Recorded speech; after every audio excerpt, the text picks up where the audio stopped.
जय हिंद बच्चों, मैं आपकी विज्ञान की टीचर और आज हम रसायन विज्ञान के अंतर्गत इकाई 4 खनिज और धातु पढ़ेंगे। इसके अंतर्गत हम खनिज का सामान्य परिचय, धातुओं और अधातुओं के भौतिक गुण, धातुओं तथा अधातुओं के रासायनिक गुण, धातुओं और अधातुओं के उपयोग, उनका संरक्षण तथा गैल्वेनीयकरण, मिश्र धातु आदि के बारे में पढ़ेंगे। हमारे चारों तरफ विभिन्न धातुओं से बने विभिन्न उपकरण, वस्तुएं, यंत्र आदि हैं जो हमारे प्रयोग में आते हैं। मानव विकास के क्रम में ताम्र युग का अत्यंत महत्वपूर्ण स्थान है। इस युग में तांबे से बनी वस्तुएं एवं अस्त्रों का निर्माण हुआ। जो ताम्र युग था, उस युग में तांबे से बनी वस्तुओं तथा अस्त्रों का निर्माण हुआ था। लोहे की खोज ने औद्योगिक क्रांति को जन्म दिया। बर्तन, आभूषण, विद्युत उपकरण, यातायात के साधन आदि का निर्माण बिना धातुओं के उपयोग के असंभव है। बर्तन, आभूषण तथा विद्युत उपकरण आदि बनाने के लिए हमें धातुओं की आवश्यकता होती है। जीवन का ऐसा कोई क्षेत्र नहीं है जहाँ धातुओं का प्रत्यक्ष एवं परोक्ष उपयोग न होता हो। प्रकृति में उपलब्ध खनिजों से धातुओं का निर्माण अनेक जटिल प्रक्रियाओं से गुजरकर होता है। यानी धातुओं का निर्माण अनेक प्रकार की जटिल प्रक्रियाओं के द्वारा संपन्न होता है, जिसमें अनेक भौतिक एवं रासायनिक परिवर्तनों का सहारा लेना पड़ता है। प्रकृति में केवल कुछ ही धातुएं मुक्त अवस्था में पाई जाती हैं। उदाहरण के लिए सोना, प्लेटिनम जैसी धातुएं तत्व के रूप में पाई जाती हैं। अधिकांश धातुएं प्रकृति में यौगिक के रूप में पाई जाती हैं। इनमें सबसे अधिक उनके ऑक्साइड के रूप में पाई जाती हैं। लोहा, एल्युमिनियम, मैग्नीशियम आदि ऑक्साइड के रूप में पाए जाते हैं। यानी प्रकृति में सोना और प्लेटिनम जो है वो मुक्त अवस्था में धातुएं हैं और बाकी जो है वो यौगिक रूप में पाई जाती हैं। दूसरे स्थान पर धातुएं सल्फाइड के रूप में पाई जाती हैं। इस श्रेणी में कॉपर, लेड, जिंक, निकल आदि आते हैं। और दूसरे स्थान पर धातुएं जो है वो सल्फाइड के रूप में पाई जाती हैं।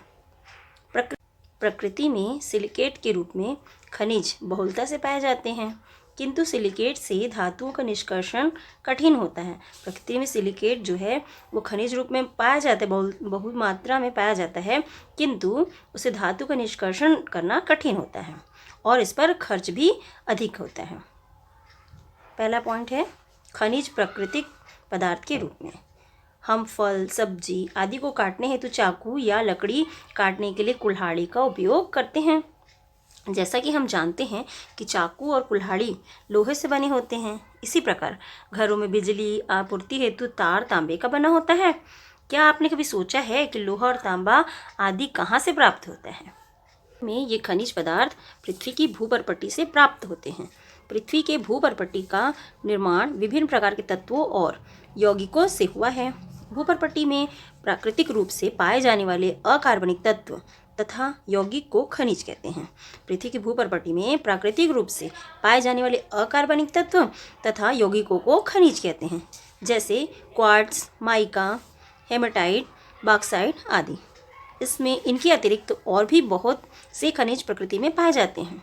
चट्टानें मुख्यतः सिलिकेटों से बनी हैं, जो कि पृथ्वी पर सबसे सामान्य खनिज है। खनिज कहाँ पाए जाते हैं? खनिज पृथ्वी के तल पर, भूपर्पट्टी में तथा समुद्र में पाए जाते हैं। जो खनिज पदार्थ हैं वो पृथ्वी के तल पर या भूपर्पट्टी में या फिर समुद्र में पाए जाते हैं। Sodium chloride, sodium iodide, sodium iodate आदि खनिज समुद्री जल में पाए जाते हैं। खनिज धातु तथा अधातु दोनों प्रकार के हो सकते हैं। जो खनिज है वो धातु तथा अधातु दोनों प्रकार के हो सकते हैं। स्फटिक, क्वार्ट्ज, अभ्रक आदि अधातु खनिज हैं।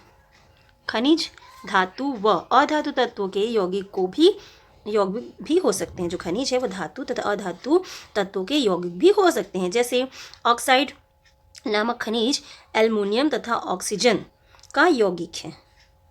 इसी प्रकार कॉपर ग्लास भी तांबा तथा सल्फर का यौगिक है। तांबा तथा सल्फर से बना एक यौगिक है। अधिकांश धातुएं संयुक्त अवस्था में अपने यौगिकों के रूप में प्राप्त होते हैं।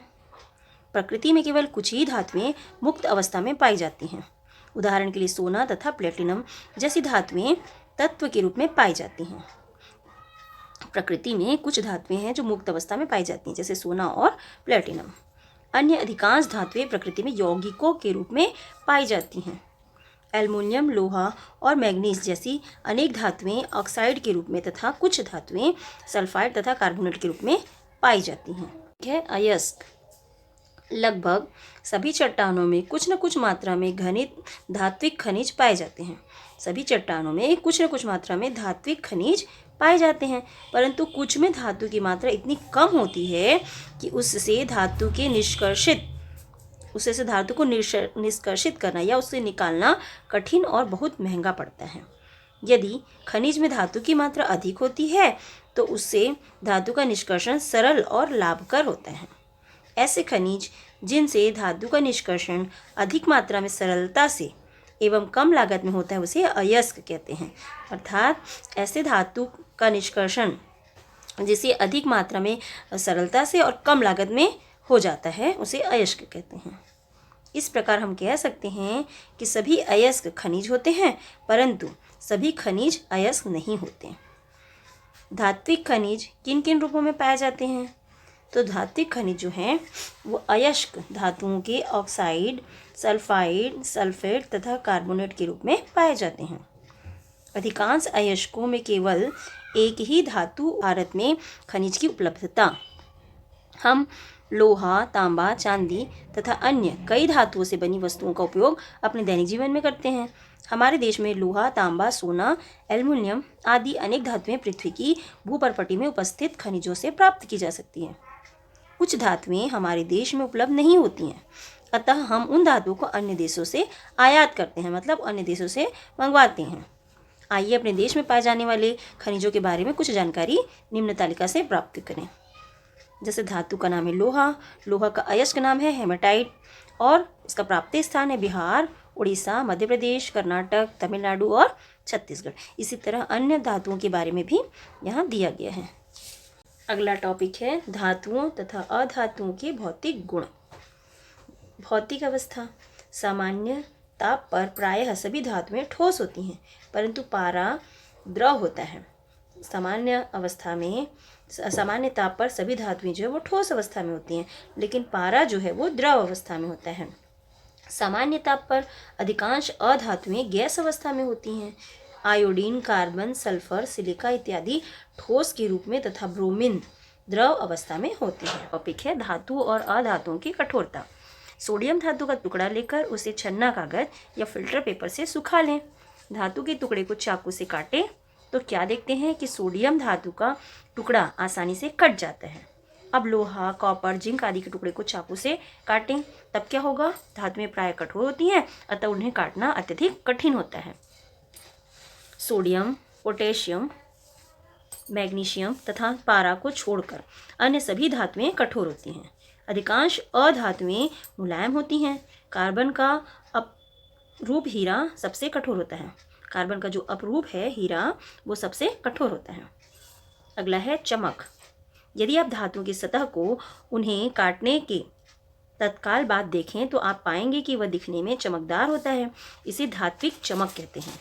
धातुओं की यह चमक उन्हें आभूषण और सजावट की वस्तुएं बनाने के लिए उपयोगी बनाती है। अधातुएं धातुओं के समान चमकीले नहीं होते। जो अधातुएं हैं वो धातुओं की तरह चमकीले नहीं होते हैं। आघातवर्धनीयता। एल्युमिनियम, कॉपर तथा आयरन का छोटा टुकड़ा लें।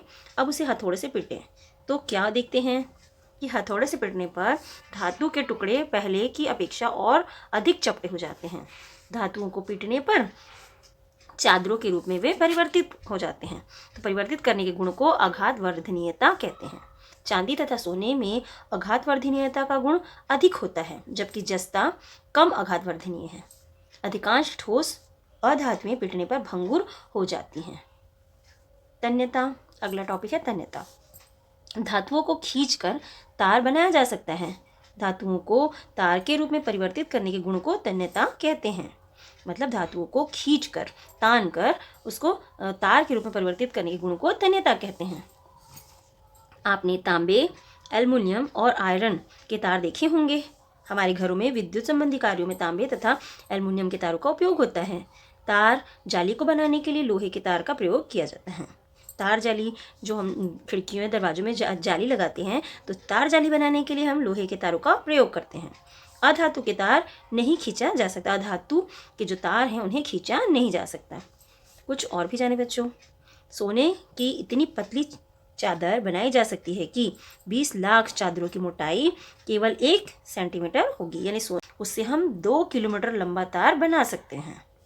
आज की वीडियो में हमने खनिज का सामान्य परिचय और धातु तथा अधातु के भौतिक गुणों के बारे में पढ़ा। इसके आगे हम अगले भाग में पढ़ेंगे। धन्यवाद बच्चों।